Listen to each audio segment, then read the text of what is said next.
ഈ പുസ്തകം ഒന്നും വായിച്ച് നാശാവരുത്. നമ്മൾ ഈ വയസ്സായവർ കുറേ അനുഭവത്തിൽ നിന്ന് വേണം പഠിക്കാൻ. ജീവിതചര്യ രോഗങ്ങൾ എന്ന് പറഞ്ഞാൽ എന്താ? ജീവിതത്തിൽ നമ്മൾ അനുഷ്ഠിക്കുന്ന കാര്യം. തടി ഇളകാതെ പണിക്കൊന്നും പോവാണ്ട് ഇങ്ങനെ ഇരുന്നിട്ട് മുക്കട്ടം തിന്നുക, അതൊരു ജീവിതശൈലിയാണ് ചിലരുടെ. അങ്ങനത്തെ ജീവിതശൈലി ഉള്ളവർക്കാണ് ഈ പ്രമേഹവും ഷുഗറും BP ഒക്കെ വരിക. പാടത്തിറങ്ങി പണിയെടുക്കുന്ന ഒരു കർഷകൻ, അധ്വാനിക്കുന്ന ഒരാൾ, ഒരു സ്പോർട്സ്മാൻ, ഇവർക്കൊന്നും വരില്ല. അവരൊക്കെ ആരോഗ്യം ഇങ്ങനെ വേർപ്പ് പൊടിഞ്ഞിങ്ങനെ ഇരുമ്പ് സത്ത് പോലെ ഇരിക്കും. അവർക്ക് പ്രഷറും പ്രമേഹവും ഷുഗറും ഒന്നും വരില്ല. നീ ദിവസവും അങ്ങ് പാടത്തിറങ്ങി പണിഞ്ഞോണ്ടിരിക്കുകയാണ്. ഞാൻ അങ്ങനെയല്ലേ, ഒഴിവുണ്ടെങ്കിൽ ചീരത്തോട്ടം, അല്ലെങ്കിൽ നമ്മുടെ മറ്റേ പുഴയുടെ തീരത്തുള്ള ചപ്പ് മാറ്റും, അതില്ലെങ്കിൽ ഇത് ഇവിടെ വന്ന് കൊത്തി കളിക്കും. എനിക്ക് വല്ല അസുഖമുണ്ടോ? നന്നായിരിക്കട്ടെ. ഞാൻ നന്നായിട്ട് ഉപ്പ് കൂട്ടാറുണ്ട്, നന്നായിട്ട് എരിവ് കൂട്ടാറുണ്ട്. എനിക്കൊന്നും ഒരു പ്രശ്നമില്ല. ഒരു 4 പപ്പടെങ്കിലും ഒരു ദിവസം വേണം എനിക്ക് ഊണ് കഴിക്കാൻ. എനിക്ക് വല്ല കുഴപ്പമുണ്ടോ? എന്നിട്ടൊരു ദിനചര്യ, ഒന്നാമത് ജീവിതചര്യ എന്ന് പറഞ്ഞ് ഇപ്പം എൻ്റെ പുസ്തകമൊന്നും പറഞ്ഞു കൊടുക്കരുത്. അതില് പുസ്തകങ്ങൾ വായിക്കാൻ നിൽക്കുക. അവൻ്റെ കൂടെ പറഞ്ഞു ജയിക്കാനൊന്നും നമ്മളെ കൊണ്ടൊക്കത്തില്ല. പിന്നെ എന്തോ ചെയ്യാനാ? അവനൊരു രോഗം വരുത്തുമില്ല. പിന്നെ ഇനിയിപ്പോൾ എന്താ ചെയ്യാനാ? അവൻ ഓരോരുത്തരുടെ തോന്നലാണ്. ഓരോ അസുഖം വരും. തോന്നലൊന്നല്ല, അമ്മ എന്തായാലും കൺട്രോൾ ചെയ്തോണല്ലോ. എന്താ നിനക്ക് വെള്ളം കുടിക്കണോ? എന്ത് പരവേശം? ഗ്യാസ് കുറച്ചു നേരമായിട്ടുണ്ട്. ഗ്യാസ് അൾസറൊന്നും എനിക്ക് വരില്ല, അതൊന്നുമില്ല.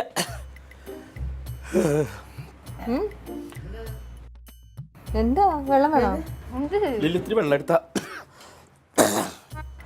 എന്ത് പറ്റി? എവിടെ വേണ? ഒന്നുമില്ല. പിന്നെന്തായിരുന്നു വിറയ്ക്കുന്നു? എനിക്ക് കുഴപ്പമൊന്നുമില്ല. എന്താടാ? ഒരു എന്തോ ആ വെയിൽ കൊണ്ടിട്ട് ഇവിടെ വന്നിരുന്നില്ലേ, ഒരു തലകറക്കം. വെള്ളം കൂടെ.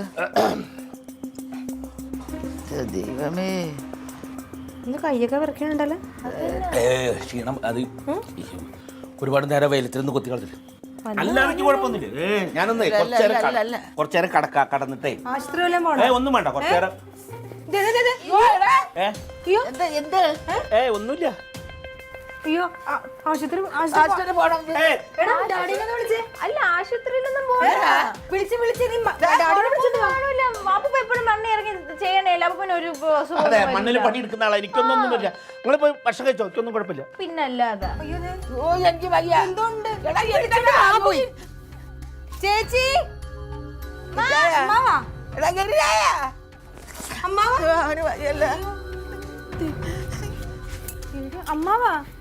അമ്മാവാ പേടിച്ചിട്ട് കയ്യും വിറയ്ക്കണ്. അമ്മാവാ വയ്യല്ല.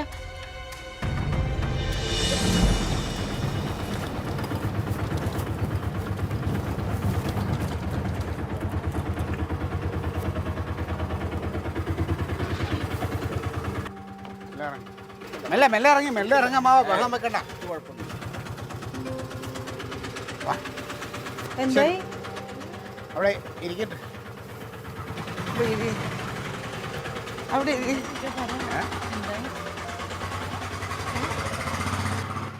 ഇത് ഗുളിക, ഇതിനകത്ത് വൈറ്റമിൻ ഗുളികയുണ്ട്. പ്രഷർ കൂടിയതാ. 2 ദിവസം കഴിക്കാൻ പറഞ്ഞു. അവൻ്റെ അടുത്ത് ഞാൻ എപ്പോഴും പറയും, അച്ചാർ ഉപ്പൊന്നും ഇങ്ങനെ കൂട്ടരുതെന്ന്. അപ്പൊ അവൻ പറയുമായിരുന്നു, മണ്ണിൽ പടിയെടുക്കുന്നവർക്ക് അങ്ങനെയൊന്നും വരത്തില്ലെന്ന്. ചെന്നുടനെ ഡോക്ടർ ചോദിച്ച് ആൾക്ക് എന്തെങ്കിലും ടെൻഷൻ ഉണ്ടോയെന്ന് ചോദിച്ചു. ഞാൻ പറഞ്ഞു, ഈ ലോകത്ത് ഒരു ടെൻഷനും ഇല്ലാത്ത ഒരാളാണ്, പിന്നെ ഇതെന്താ പറ്റി, എന്തെങ്കിലും വല്ലതും കഴിച്ചോ എന്ന് ചോദിച്ചു. ഞാൻ പറഞ്ഞു, ഡോക്ടറെ, ഇന്ന് ആള് അച്ചാറിൽ ആറാടികയായിരുന്നു. അച്ചാറിലോ? ആ പറമ്പിൽ കൊണ്ടുപോയത് ഇവളിപ്പോ പറഞ്ഞപ്പോഴറിയണേ. ഫുള്ളെടുത്ത് കഴിച്ചു. ഉപ്പും കൂട്ടി മാങ്ങ ഉപ്പും കൂട്ടി തിന്നാൻ ഗർഭിണിയാണല്ലോ. ഇപ്പൊ മണ്ണി എടുത്തെടുത്ത് അങ്ങ് മണ്ണിലോട്ട് പോയാലോ. ചുമ്മാ ഒരു അവധിയും പോയി.